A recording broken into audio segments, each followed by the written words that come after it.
Hey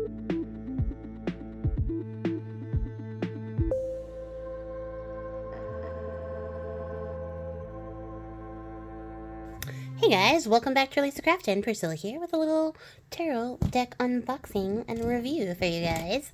I'm very excited because this is the first deck of 2024 and there's going to be more. Of course there's going to be more because this is one of my favorite things to collect. So, what we have today is the White Numen, a Sacred Animal Tarot. This is by Alba BG. I have had this deck in my cart for the better part of 2023, and I put it in, and I take it out, and put it in, and I take it out. And then, I don't know if you know this about me, but I am the type of person who cannot buy gifts for other people, all of the holidays, without getting myself something. Every time. So every time I make a major purchase, I'm like, and then for you, and for you. And it's the only way that I justify making major purchases is by buying myself a little something. I am a Leo. I don't know what to tell you.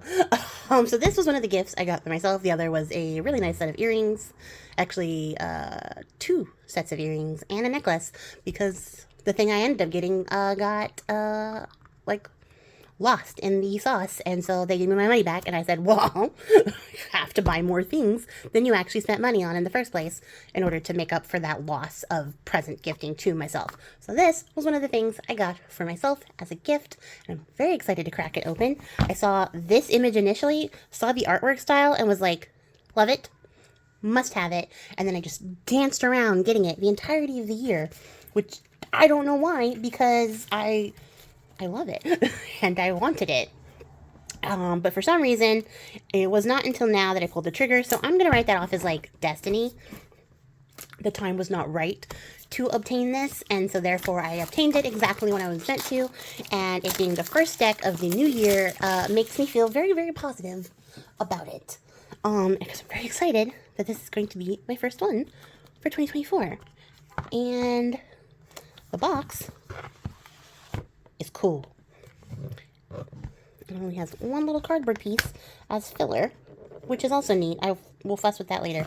Look at the inside of this box. It's reading more like neutral. Like it's reading a very flat peach on camera, but it's a pinky peach. It's very pinky in person. And that makes me very happy, but it also, I don't know if you guys can see this. My lighting is weird right now because it is sunny, but it is cloudy.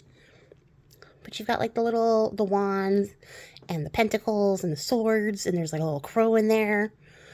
And whatever that is, I don't know what that is. So that's really cute. I just love that as a detail on the box, because this didn't have to have special details, but it does. And it's magnetic, which is neat. Oh, I should show you guys the back. So here is the back. A little preview of what's to come. Can't hold things with my fingers. So the entirety of this is inspired by ancient rituals and the stories of sacred animal spirits, which is what made me very excited because I don't really have animal tarot decks. So that's something I need to rectify in the new year because I don't have a lot of animal-based things. For somebody who likes animals, you think I would have more, but I don't. So this was like a good place to start. And then here is the author's entire name and their little handles. You can find them there at Alba BBGG. So this is Alba Ballesta González. There's the ISBN if you're looking for info on that. That is the deck we got. Let's get it out of here. So a little bit of cardboard filler. Not mad about that because that's a tiny bit. And I think it's just to protect it going forward. So there's the inside of this box. This is a really cute box. This little like starry set up. I don't know how to describe those things. Ooh, look at this card back. That's really delightful. You got all the suits, and the swan, and like dog, jackal, maybe hyena, dingo. I don't know what dogs look like. Cats, my entire life. And then we have a little hardcover book, and it's red, which is so cool. I like the juxtaposition of these two colors, like the color schemes in general, because you got a very cool like tone thing, and then you have this like nice cool red. It's not a very fiery red. It looks very fiery on camera, but it is on the cooler side, as cool as like red can get. And like I just love all these little details. Like her artwork is so cool. Even just this like doodly sketchy type stuff is very cool. But I love this. It's a little bound-in book, which is cool, which means it's been like sewn together. There is some forewords, color illustrations inside. Loving it already. A little bit about that. And look at, there's pictures. There's pictures. It's beautiful. I love it. This is turning out to be one of my more favorite guidebooks so far. And now we move into the minors. And this one is not photos on every card, which is fine because there's a lot of minor cards. But I do like that there are still some images in here to look at and refer to. So that's really cool. And it does give space for each of the cards. So this is like a total spoiler. And then at the back is a little bit about how to read the tarot with some of the tarot spreads that she designed for this deck, which is pretty cool. That's pretty neat. And then there are some extra cards in the deck. So there is a black Numen and a white Numen, which is neat because I would have been surprised had we just started looking at the cards. So that's a very cool thing. I really love that little guidebook. I also like that it's a hardcover because that means I can put it into my bag and not worry about all the stuff in my bag destroying it.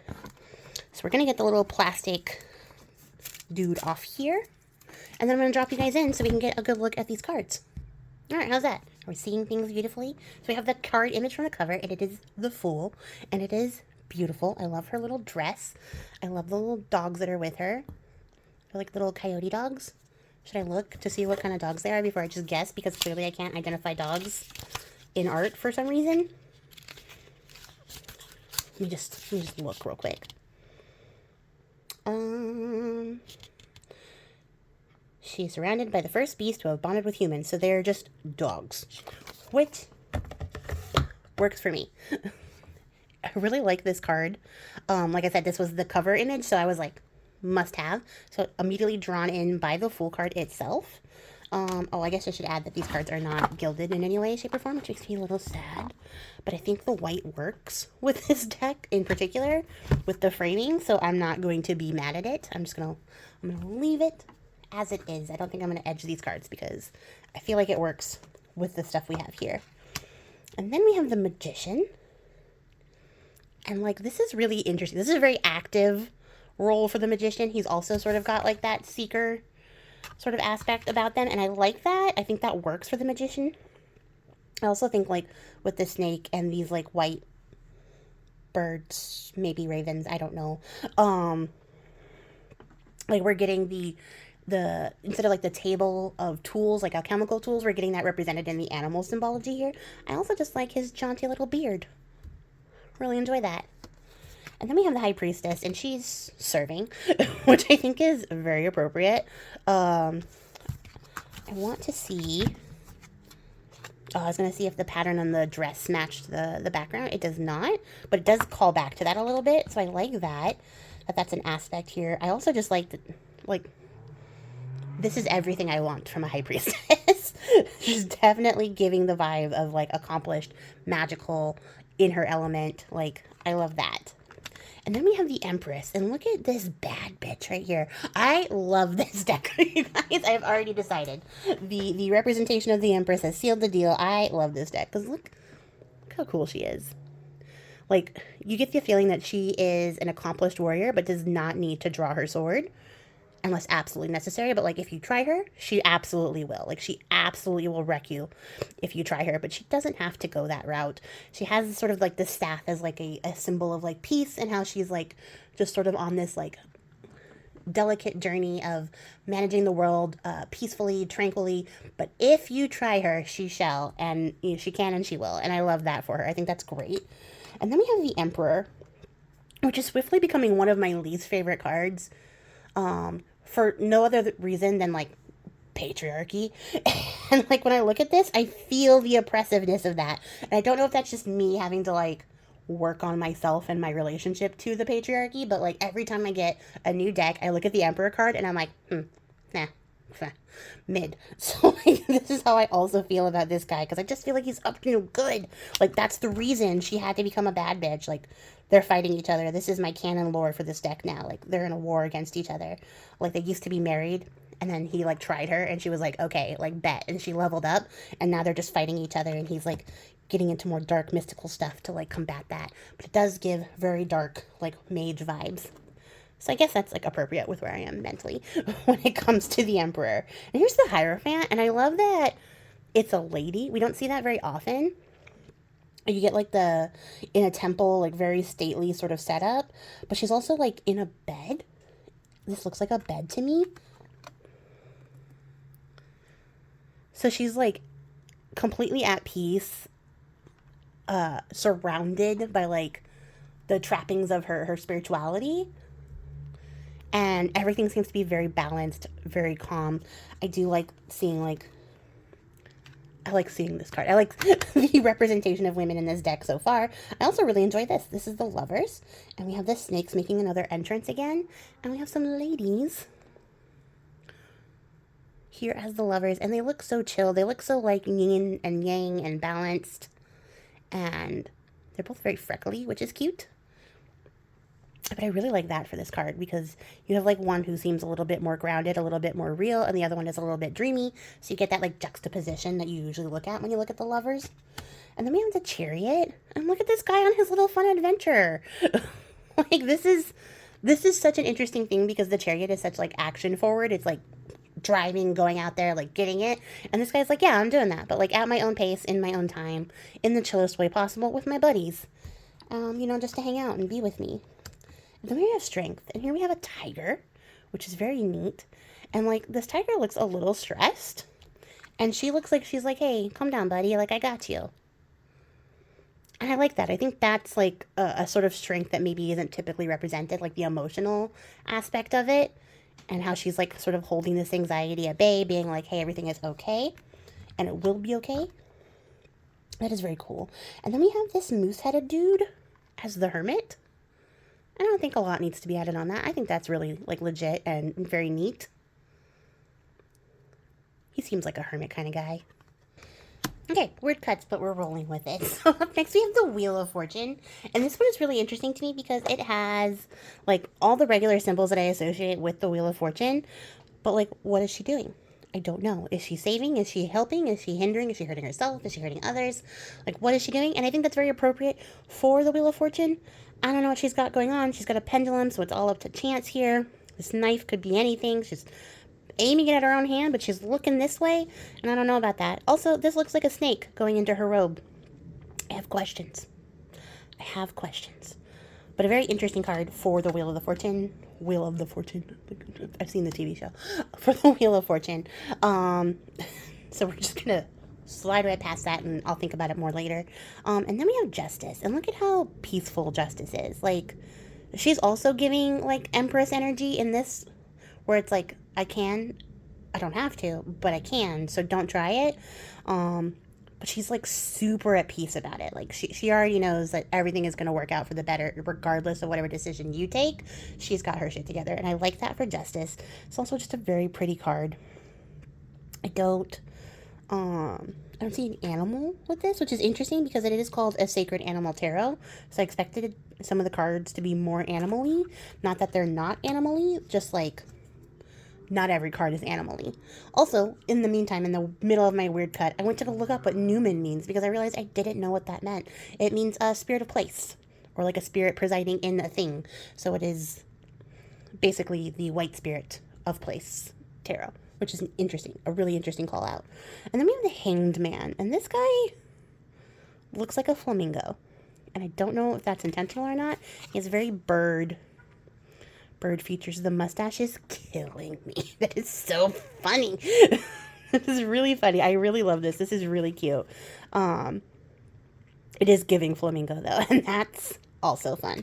So maybe like the people are supposed to represent the animals more, and that's like if you don't see the animal, that's where they come in. I don't know what animal she's supposed to be representing. I have to look at the guidebook for that later. I'm not mad about it either way. And then we have Death on her pale white horse, which is very appropriate. She's also very beautiful. I don't particularly love the horse, but like I'm not mad at it either. It's on par. It's on brand. It's also interesting to me that she's carrying a flag because that could mean a lot of things, you know, like Jolly Roger to surrender kind of flags. So that's really cool. That's really interesting. I do like that for the card for death. Also, she's in the desert, and then you can just tell how hot this desert is. It's super hot. And then we have Temperance, and she looks a little haughty. Like, she's like, okay, I'll like pour some for you into this cup, but I'm not happy about it. She also has like a bird imagery going on with her sleeves. Yeah, I'm just gonna say it's her sleeves. I was gonna say shawl, but I know how shawls work, and that's not how they work. She's not look very happy to be temperate, but she looks like she's doing it despite all of that. So, like, more power to her for being the bigger person, whether she wanted to or not. And then we have the Devil. And this card is super cool. Like, I kind of want to hang out with her. Look how fun she looks. But also, a little scary, a little dangerous, and I think that's appropriate for the Devil. So, yeah, I'm vibing with that. I think that this has captured the character essence of the Devil card, as being, like, a person who gives into their indulgences, but, like, maybe a little bit haphazardly. So I think that works really well. And then here we have the Tower. And this guy looks as shook as I feel right now, because what happened, bro? What happened? Yeah, so we got this guy. He's been stabbed a little bit. He seems just as surprised as the rest of us. I also like the juxtaposition of the black and the white here in the background. And, like, is he a bad guy? I don't know. He's making bad guy face. But, like, he could just be, like, a regular dude going through the motions, getting stabbed in the chest. So that's an interesting takeaway. And here we have the Star. And she's with these, like, pretty little golden cranes. Herons. They look really similar. I feel like that's fine. We have the regular imagery of the water, like, being cycled through. This is a really pretty card. This is giving, like, the peace and serenity I would expect and anticipate. And then here we have these little, like, wolves. Or foxes? Well, foxes? I don't know. But they look really cute. But also, like, some shenanigans are happening, which is on par for the Moon card, I think, in general. This is very interesting. I don't know what the little red bits are supposed to represent, but I'm okay with that. That's like a vibe. And then we have the Sun. And again, we have another very hot card. This, like, the colors in this is really getting across how hot the desert is. And, like, I feel it. Like, I feel like I'm back home in the desert. And I don't know if I love that feeling, but it is a very cool card. I do like that she seems to also be carrying the sun with her, and then it's also present on her clothes as imagery, as long as the star. That's really cool, like little details. And then we have Judgment. She looks judgy. Like, I don't have a lot to say about that. She just looks judgy. And maybe not in the strongest positive way, but like she's seeing through the bullshit, and that's for sure. And then we have the World. And she's giving, like, Hathor vibes a little bit. I love, like, the stars in her hair. Is that her hair? No, it's not her hair. Hold on. Better look. This is her hair. This is, like a collar piece. Like, you know, those big, like, Victorian ruffles? That's what it reminds me of. It's not attached to the neck, so it's not actually a collar, but it looks like it's sitting on her outfit, which is very neat. But she's also carrying these flowers. She's sort of giving more Mother Earth than, like, World card vibes, but that also works. I think that also gets the point across. It's very, very interesting. This is a really cool card. All right, so now that I have talked about the majors, we're going to go a little bit quickly through the minors, because this video will be 11 hours long otherwise. And that's usually how I do these, so I think that's on brand. So we have the Ace of Wands. And look at how hot this is. Everything is very hot. Of course, it is the fire element of the tarot, so, like, that's normal too. But it's really just making me, like, thirsty. That's what this is giving. It's giving you're stuck in the desert and you're going to be very thirsty. And then we just continue that theme into the Two of Wands. So now we have this guy who's, like, best buddies with this snake, and they are, like, actualizing something. I don't know what they're doing, but they're actualizing it.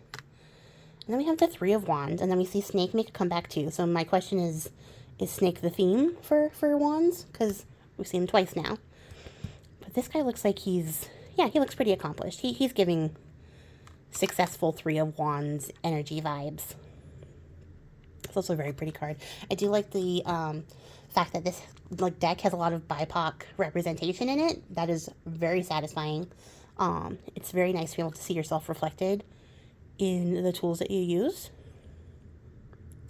This Four of Wands is cute. It looks like it could be like a wedding or like a crone ceremony, because they both have like silver hair. So like a croning, is that what it's called? When you like accept that you have become an old lady and you're coming into it and you're welcomed by all the other old ladies. This is what it looks like. But it's also giving like it's too hot to be having this celebration outside because all the plants are like, oh my god. And that's just me unpacking my feelings about the summer heat. That's really all that's happening here. And then we have the Five of Wands. And this is interesting because you can't tell necessarily if they are like coming together to like do some stuff together, like to work together, or if they're about to start fighting each other. Like, it's very interesting. The background is giving peaceful and the front is giving confrontational. So I like that for the Five of Wands. And then we have the Six of Wands, and horses made another appearance. And this guy, who looks like the main character in a typical fantasy story, is like out here with his like torch, like guiding the way. Like he could be guiding you into this desert forest. Or the horse is misleading you. Because I don't trust that horse. Don't trust that horse. And we have the Seven of Wands. Look at these dapper-ass gentlemen having this duel. Like, I love this. This card is probably going to be my favorite from this suit because look at how cool that is. I like the imagery. I like that it seems like they're having this, like, friendly, like, rivalry, but also it's, like, maybe a little bit more than that. Like, there's some old beef here.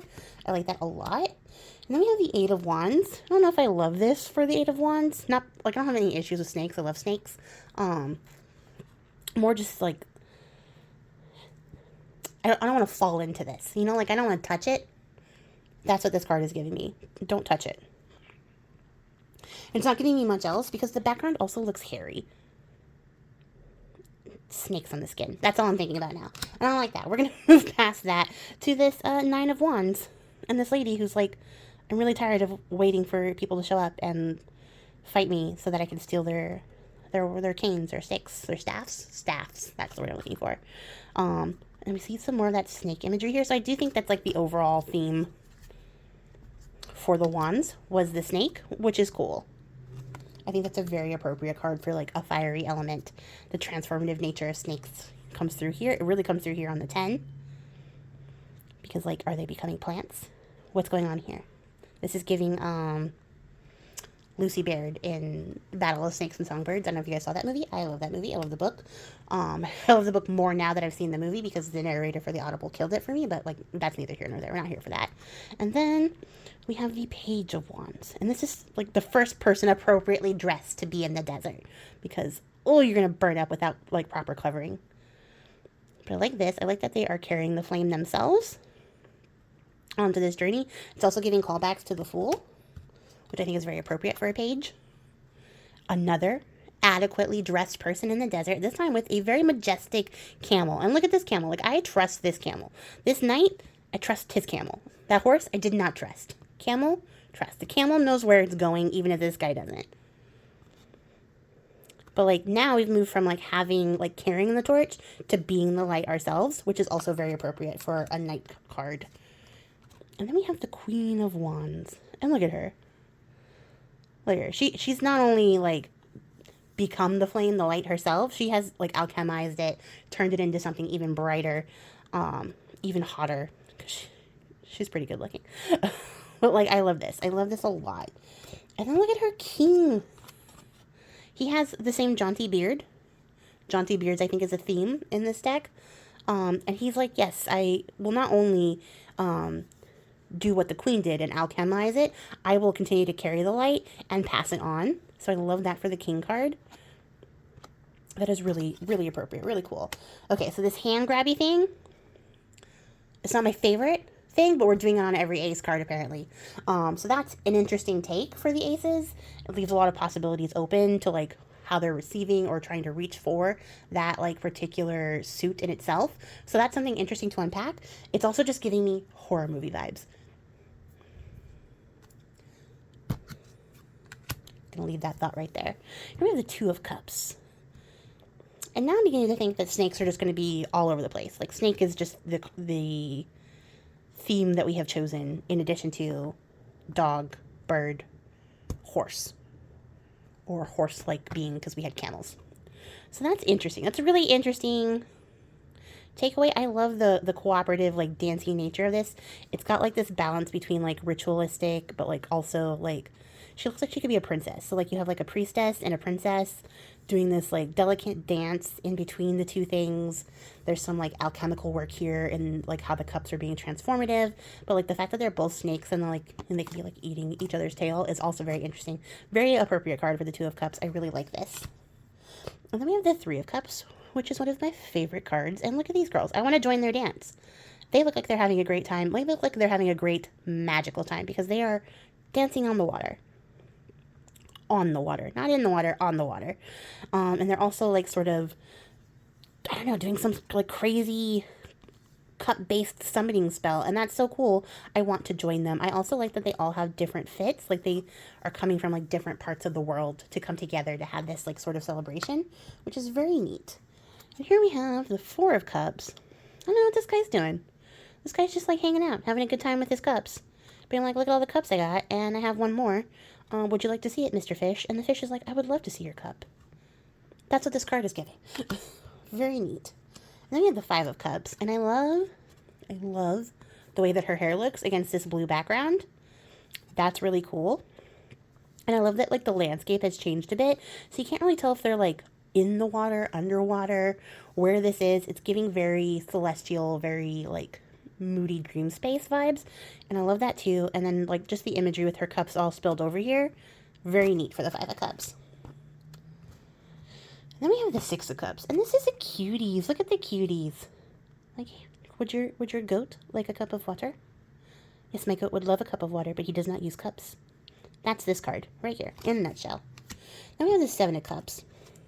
And this one has fish. So the fish have made an appearance as being the animal for this suit. I think that's very appropriate. It is the water card. It's also very on the nose, but I'm not mad about it because they're koi fish, and that's pretty cool. I also just like the different colors and how they're all carrying their own little, like, special seal around this cup. Although this just seems like fish in fur. That's what I'm picking up here. I don't love that imagery, but it's not skin, so I'm okay with that. And here we have the Eight of Cups. Instead of having cups, we have fish. And we only have 7 of them, because she would be the 8th. And that's interesting. And her little fish ears is pretty neat. And these little dots, I don't know what they are. They're like a bunch of pebbles she rolled in before she got up here. Not mad at that either. Like, deck yourself out, girl. It's giving, oh, what's it called? I've already forgotten the name of it. From Love, Death, and Robots. The one where, like, the water spirit comes out of the lake and she's covered in all those jewels and stuff, and it's part of her skin. That's what this is giving. I forgot what it's called. It's one of my favorite, like, segments of Love, Death, and Robots, and I can't remember. That's just frustrating. And then we have this guy, who's got, like, his whole setup of cups behind him. And, like, that's really cool, sir. I love your cups. I love this display you got going on. I love these magical fish guys that are just, like, jumping up around you.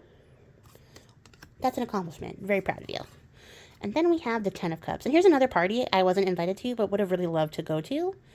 Because they're, like, watery star summoning party. And that's cool. So it's, like, evocative of the Three of Cups. But it's also still its own thing. And I like that. It's giving, like, fruition of the original, like, ritual. And here we have the Page of Cups. And, like, she's standing on the water. She's doing the same, like, sort of thing that the girls on the Three of Cups were doing. But she's doing it with, like, a sense of balance and, like, contentment as she's, like, looking out, looking forward to see, like, what she can do, what she can accomplish next. Which is also very cool. And then we have the Knight of Cups. And this horse, see, look at this horse. This horse, a little more trustworthy. I personally wouldn't go for it, but, like, I feel like I'd be confident in being like, yeah, you could trust that horse. That seems very normal. And here she is, like, presenting the cup, this magical, like, holy grail type cup on her travels. I love that. And here we have the Queen of Cups, and look at how satisfied and smarmy she is. I love her. She is so cool. She's also, like, got her third eye open, so, like, very emotionally awakened, which is very appropriate since she is holding a cup, and this cup, unlike the other cups, has a lid. So, like, she's containing those emotions and managing them very well and expressing them in, like, an intuitive, psychic way, which is very cool for the Queen of Cups. So I love that. And then we have the King of Cups. Another jaunty beard has joined us. And here he is sharing his abundance, like his overwhelming, with these like sea worms. Those look like sea worms. I don't know how I feel about that. It's not my favorite. But it's still pretty cool. So I love that. And then we have the Ace of Swords. So again, yeah, I can't get like past like the horror movie element of this, but it's not like a detractor for the ace suits in them, like in themselves. Here we have the Two of Swords. We have these little white birds have made a comeback, and she's like juggling her little like daggers, which is very cool. Because like with the twos again, we get like that theme of like balance, and so like here we have her showing like that she's adept at the balancing act. And then here we have the Three of Swords, and like. The Swords is like the most emotionally like cutting suit for some reason, considering it is the suit of intellect. But like this backstab betrayal, like where this guy's like, yeah, it is what it is. Like, we just gotta accept this. This is unfortunate, but I'm here for you. Like, and this guy's like, et tu brute. Like, what the fuck? Let me go. Let me just die. Because look at this. What a tumultuous card. And here we have the Four of Swords and another baddie, which is great. I love that the swords are on display behind her. And she's like, yeah, I got swords. I'm also super chill. Just relaxing here in my very arid, dry landscape because all these wind lines are giving me very dry landscape vibes. And then we have the Five of Swords. And so this is interesting to me. I like this, like, light and dark balance, and then like they're sort of flying through the swords, like they're going through this obstacle. It's also interesting because it becomes very clear to me that at least one card in every suit is going to be animals only, and that's it, which is not surprising because it is the Sacred Animal Tarot, but also surprising because there aren't more cards like this.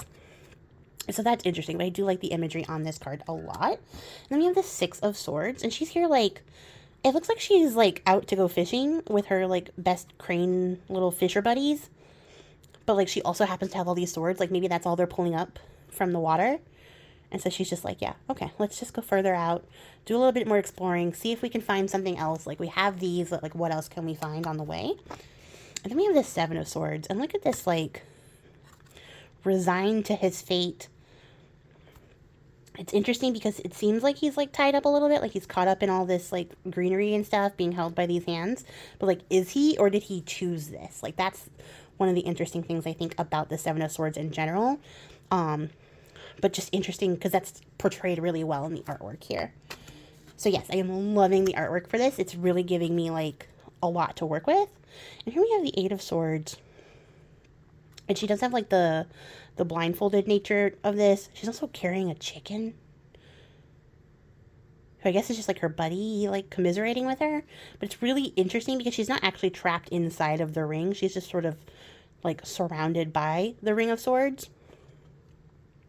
So that's very interesting to me because it feels like maybe she wants to be there. It's also giving like evil villain vibes, and this is my token evil villain pet, and it's a chicken, which I want to see in media now, like immediately. And then we have the Nine of Swords. So we have that standard imagery of the swords over the bed, like in this bed space. I don't know what these are. Are they little eyes? They look like little eyes. And we have the little birds like checking on her while she's sleeping. Like, hey, you good? Looks like you're going through some stuff right now. And she's like, I kind of am. Although this looks like a very comfy place to fall asleep. Not like underneath all the swords, but you know what I mean. And then we have the Ten of Swords. And this card is sad. It's giving sad. It should give sad. But like, how did you end up here? What happened? What's the story? That's very interesting to me. I do like that some of these sword handles we've been seeing like through the other cards too. So they're carrying through as like a theme. And here we have the Page of Swords. And I like her a lot. I like her because she seems like a novice, but not like inept, like not brand new, but like she seems new to this idea and maybe wielding her sword for, you know, the first time against other people as opposed to just sort of training. But she is giving confident. So I do like that. I do like that the wind seems to have picked up around them too. So that's very cool. And then here we have the Knight of Swords. And look how prim and proper this knight looks. Like, of the knights we've seen, super prim and proper. I don't trust this horse because it's giving, like, shady eyes at me. But I feel like the horse is very confident. Like, the horse can be trusted by the person riding it. But I wouldn't take any advice from this horse. Very cool. I don't know why I've made that the theme of this review either. But, like, that's what we're doing. Then we have the Queen of Swords. Another baddie. A lot of baddies in this deck. But I like how she's, like, not even deigning to look this way because she's already made up her mind. She's very confident in herself and her decisions. So she's like, yes, I have weighed in already, but continue telling me your story. I love that for her. And then here we have the King of Swords. He also looks like he's listening to somebody's, like, testimony. He has the same, like, blinded eye aspect that we've seen earlier in the suit. And his loyal, faithful doggo companion.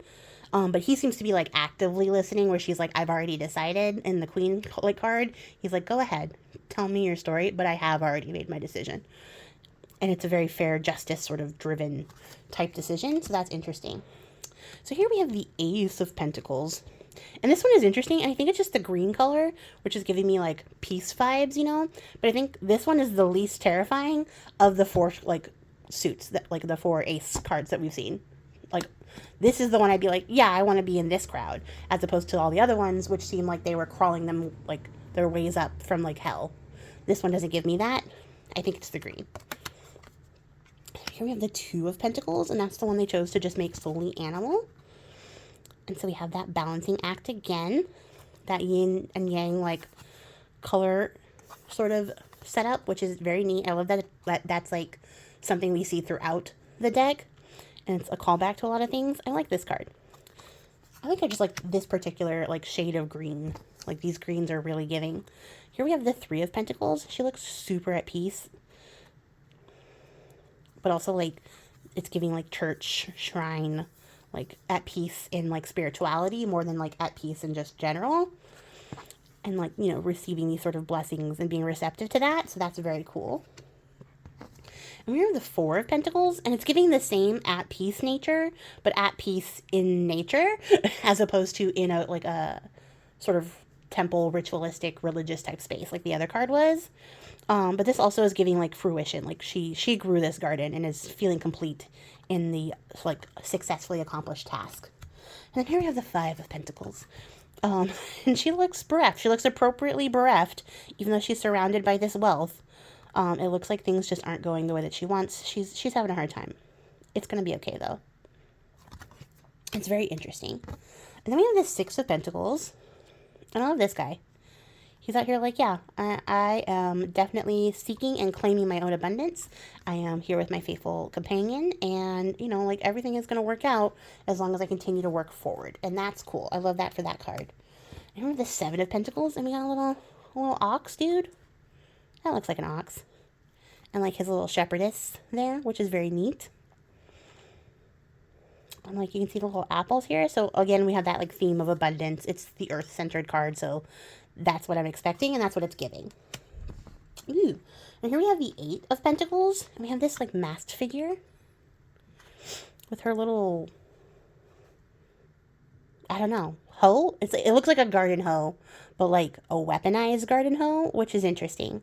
And the Eight of Pentacles typically represents, like, that fulfillment, fruition, like, surrounded by all your prosperity thing. And she's giving that because she is surrounded by wealth, but also, like, all this landscape back here is bare.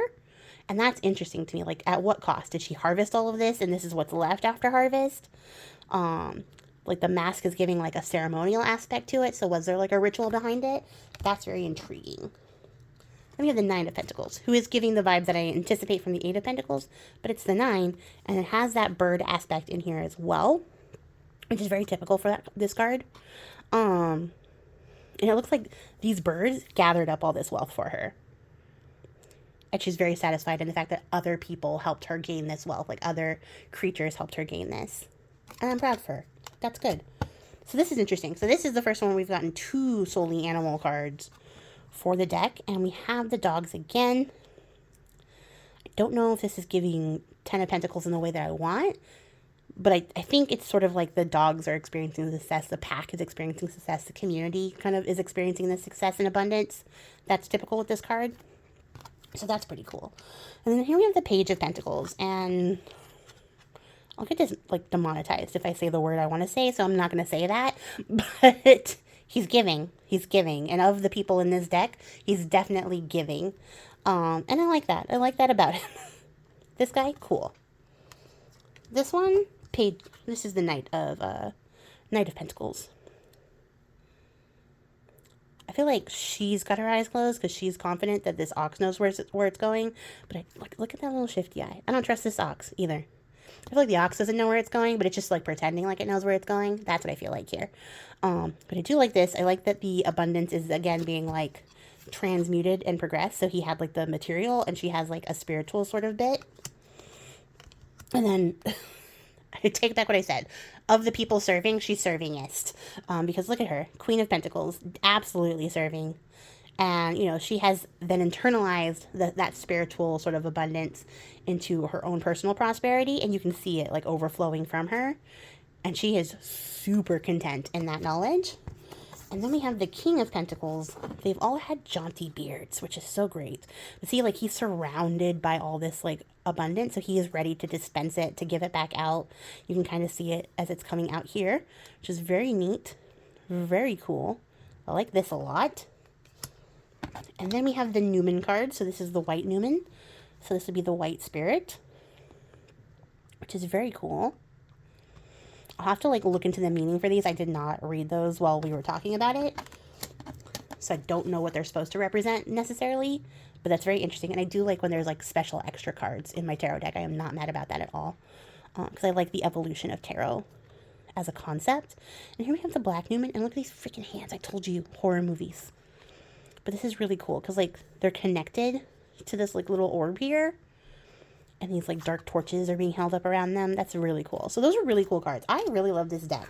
It did not have what I expected it to have, but I was not disappointed by what we got. So a really cool deck. Let me know what you guys think in the comments below.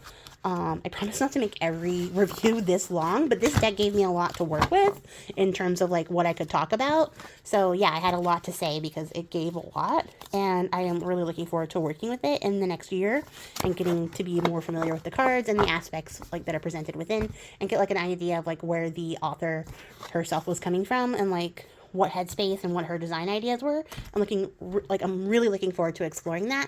So let me know what you guys thought about it. If you made it to the end of the video, I appreciate your faces, and I'll catch you guys all in the next one. Until then, happy crafting. Bye.